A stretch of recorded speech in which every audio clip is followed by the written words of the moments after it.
All right, so All you're right, so you're controlling recording everything on whenever. your end, right? Yes, I'm All controlling right. everything on my end, and you sound great. Can you just talk a little more? Yeah, yeah. I think this will work pretty good. Yay, I'm gonna buy Michelle lunch. There you She's the go. woman. Okay, so thank you so much for bearing with us on this. Yeah, So, we were talking about the duck boat crash in Missouri, and with all the years of experience you had in boating safety with the Coast Guard, what did you make of this when you heard what had happened? sure. My first thought was being a search and rescue professional for over 20 years was what would I do if I were in that situation, or myself or my family, and then also sort of putting myself in the mind of the victims and trying to understand how they may how they may have been trapped or how they could have gotten out themselves. Obviously, there were some survivors, but 17 people perished as well. And then also, my second thought was simply that duck boats seem to have sort of a checkered past with fatalities and incidents over their 70 plus years of existence. And so the question is, why is that? That's a good question. And I think over the next several months to probably a year or two between the National Transportation Safety Board and the U.S. Coast Guard doing their investigations, I think we'll have some answers. But the NTSB has already had some experience with investigating duck boats. And I think back in 1999, there was a major incident. And they recommended some safety precautions to be implemented throughout the industry. And I can only imagine there'll be more out of this incident as well. Now, we had a chance to talk obviously yesterday, and we were talking about what are some of the safety concerns that you have. Can you just take us through some of the issues that you see that are concerns? Sure. I think the number one safety concern that has plagued duck boats in the past is the use of canopies.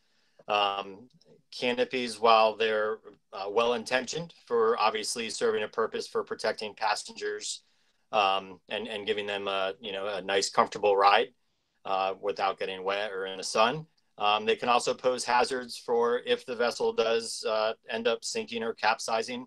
They can pose problems for the passengers trying to get out of the vessel, especially if there's a canopy covering the entire passenger compartment. I think what we'll end up finding out here is, was the Coast Guard aware of this type of canopy when the duck boat was inspected last? Did it meet Coast Guard requirements? And the NTSB will also look at if it posed what we call an egress hazard, so impediment or impeded the ability for the passengers to safely exit the vessel. But when you think about the canopy, I guess my thought always was, well, there are these windows here, so you can just, escape out the window. But I guess it doesn't. How does that work? That it Sure. creates a trap? Yeah. So I would assume in this case, I think there was actually some video of this particular duck boat just prior to the accident. But in this case, you could imagine it's stormy weather. So you would imagine that these plastic windows, essentially, it's essentially a plastic film, are rolled down to keep the passengers dry.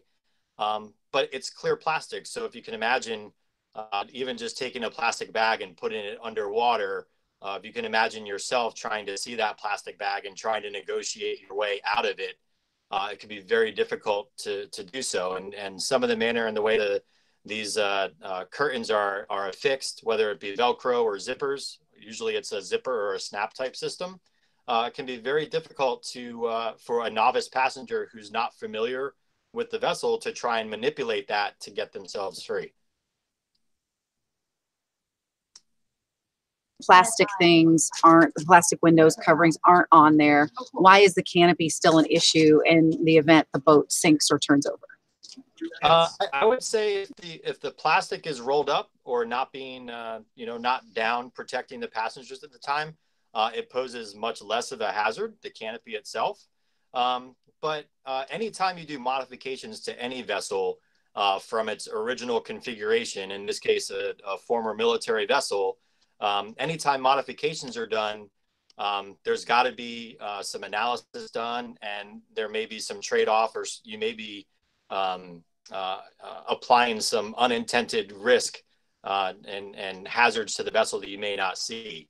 I think the Coast Guard does a really good job at trying to catch those hazards or catch those risks before they become accidents. But also there's a lot of stuff that's done to vessels that the Coast Guard may not know about. There's a lot of vessels out there, and there are only so many Coast Guard inspectors. And so the companies aren't required to run it by the Coast Guard? I would have to look at the actual regulation, but my assumption in this case is that it would have been an inspected vessel. The Coast Guard would absolutely take a look at the vessel and its configuration and approve it to be able to be carrying passengers for hire. Not saying in this case that the company that ran this particular duck boat tried to do anything devious or tried to, skirt the rules at all. But also things happen as well. So again, this was a military vessel, granted a very old military vessel, probably back from the 1940s, that wasn't designed to be carrying passengers for pleasure originally. So there have been modifications done. It's been pretty well documented both on the Coast Guard side and the NTSB side for some of those modifications that should be done to make them safer, but also some things that were done that may pose additional hazards. So in your mind, to improve safety, what needs to happen in the future? It's a great question. I think I would probably generally reserve judgment until I read the NTSB report and Coast Guard report to find out really what exactly happened. They just recovered the vessel just a couple days ago. So there's still a lot to be learned about what actually happened.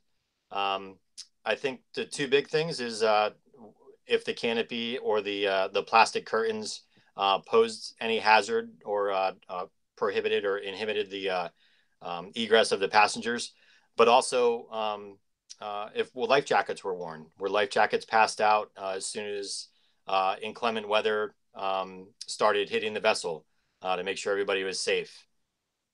Those would be two of the most important things I'll be looking at over the next several months. Is there anything else that you think we should know about this? I mean, because I have to admit, I have company in town, and we had planned on going on the duck boat ride. I'm like, I don't know if I should. Like, I'm not really sure how to navigate that question. Yeah, it's a fair question. I think with any type of excursion that anybody goes out and does, could be skydiving to duck boats, everything has its risks. And I think the media and the federal government, not just federal government, but state governments as well, have done a pretty good job about letting the public know some of the inherent dangers of duck boats. But I would say probably if it's a nice, completely calm, flat day, it may be just fine. These aren't fast boats. They can't get out of danger very quickly. Watch the weather would be another big one. And really sort of assess those risks and see if it's something you're willing to undertake. All right. Did we miss anything? I don't think so. Okay. I don't think so. I think it sounds good. But I guess just one more thing. Can you just give us a synopsis of your background and how it ties to safety on vessels? Sure. Yeah. So my background is I'm retired U.S. Coast Guard. I was a senior chief bosun mate in the Coast Guard, retired after just over 20 years, primarily doing search and rescue and heavy weather and surf rescue throughout the country. And also part of my job within the Coast Guard was investigating internal Coast Guard mishaps and accidents. I helped develop our accident investigation team about the last 5 years of my career. So I've seen a lot of mishaps over my time and a lot of accidents on the recreational side from a search and rescue perspective as well. Okay. And that leads me to one additional question then. So if this were something you were investigating, how would you begin to tell whether a canopy played a role when, I'm not since I don't have an expertise in that, I'm just wondering, where do you even begin to figure out if that was a factor? Sure. It is a long, arduous process, and having worked with the NTSB in the past on some internal Coast Guard accidents, it's a lot of asking questions, a lot of interviews, a lot of just looking at the evidence and seeing what it looks like when they first see it. But generally speaking, knowing that there were survivors, there were people that were on the boat, the eyewitnesses that they'll be able to interview. And there's also video. There was the video of, I think there was a couple on a dinner cruise boat right next to the boat. That's invaluable, having actual video just prior to the mishap or accident occurring. They'll be looking at that very deeply. It sounds like there's no doubt with the way the weather was, the duck boat shouldn't have been out there. That's what it sounds like. I think the management of the duck boat company themselves came out the next day and said that boat never should have been out there in the first place. I think weather, it's fairly obvious that weather certainly played a part in the accident. All right. Anything else we should know from an investigative perspective? No, I think that's pretty good. It'll be a long time. It'll be probably a couple years before they get the actual the full report out. You think a couple years? Probably, yeah. It can take a minimum of a year, but they'll have preliminary reports. The NTSB, I'm sure, will have a initial report out in a few days with some of their preliminary findings. But the final report will take several years to come out.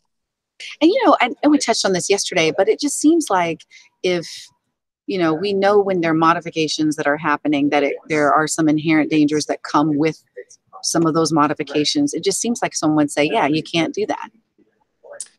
Yep. It's a fine balance between regulatory actions and inhibiting commerce or, a commercial entity from making money. I think the Coast Guard is very sensitive to that, especially being the regulatory or one of the regulatory agencies over most commercial activities on the water.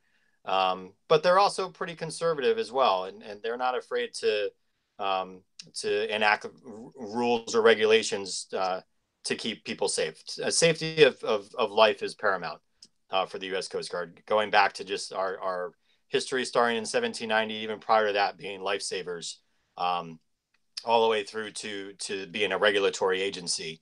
The whole goal is to save lives. So they won't back down if they find something that is absolutely imperative and it's a life safety issue. They'll enact a rule, no problem.